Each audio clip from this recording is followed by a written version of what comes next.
For more on this, I'm joined by James McDougall, Professor of Modern and Contemporary History at the University of Oxford. He's the author of A History of Algeria. Hello, thank you very much for your time.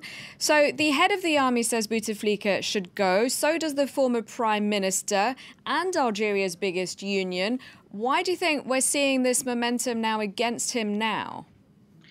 Well, the momentum has been against him since the 22nd of February, since the first major mass demonstrations in the street. And what's happening now is that the major power holders within the system are beginning to come to terms with the fact that the initiative really has been in the street. The initiative has escaped them, and they need to do something to try to regain some kind of decision-making capacity. And the only decision-making capacity that they have right now is to recognize the depth of popular feeling against the presidency of Bouteflika, which is also, of course, a depth of popular feeling against the system of which they have been part for the past 20 years. So they're attempting to reposition themselves. Quite how they're going to do that isn't clear. It is remarkable that both the FLN and now the RND, which really has been the main regime party for the past 20 years since the late 1990s, and the UGTA, the main trade union movement, which has been part of the system ever since independence, and the army, finally, or at least the chief of the general staff, who is the most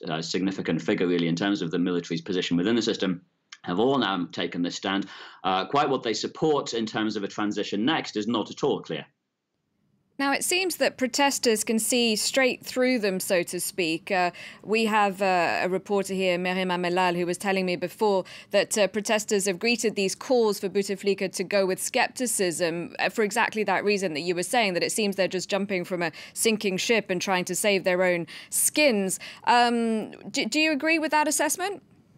Yes, I mean, the response from the street, the response from demonstrators and from civil society and on social media to every move that elements of the system in place have made since the beginning of the movement has been, first of all, very savvy, very well informed, and secondly, very skeptical and very guarded.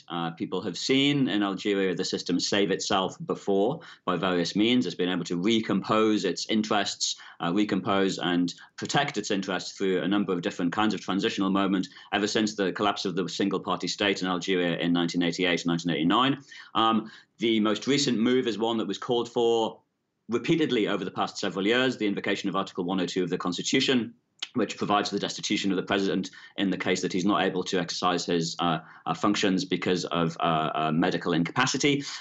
That's now being used opportunistically by Gaid Salah, the chief of the general staff, and being bought into by those other parts of the system, has been roundly denounced by people. One of the leaders of the popular movement, or the figures kind of often recognized as having some legitimacy with people on the street, Mustafa Boucheshi, who's the former head of the Algerian Human Rights League, was on saying last night, this is an attempt to abort the popular movement. It's an attempt to abort a kind of peaceful transition in which the street has the initiative. And we'll have to see what happens on Friday in terms of the demonstrations, what the reaction of the street actually is. But I think we can already see, and it's pretty predictable, I think, that the response to the street will be that that people are not going to accept this attempt to invoke a constitution which has largely been ignored by the system in place for a very long time, any more than they were willing to accept the previous attempts to prolong Bouteflika's mandate, to reschedule elections, and all the other things that they've tried ever since February 22nd.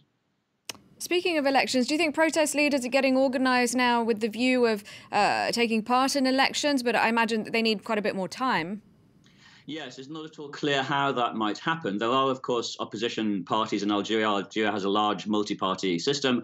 All of those parties are, to one extent or another, parts of the system that people are denouncing, of course. But there are some political personalities, there are elements of that political party system that have more or less legitimacy as far as protesters are concerned. It's not at all clear how far some of those people can play a role. It's not at all clear what legitimacy the existing parliament or existing parts of the system, the Constitutional Council, for example, might actually have in terms of organizing elections, or how they might go about doing that.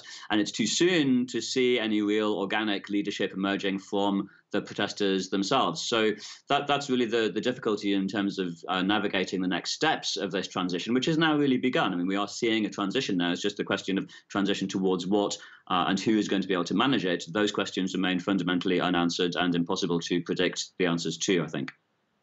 All right. Well, thank you very much indeed for your time and your analysis. James McDougall from the University of Oxford. Thank you.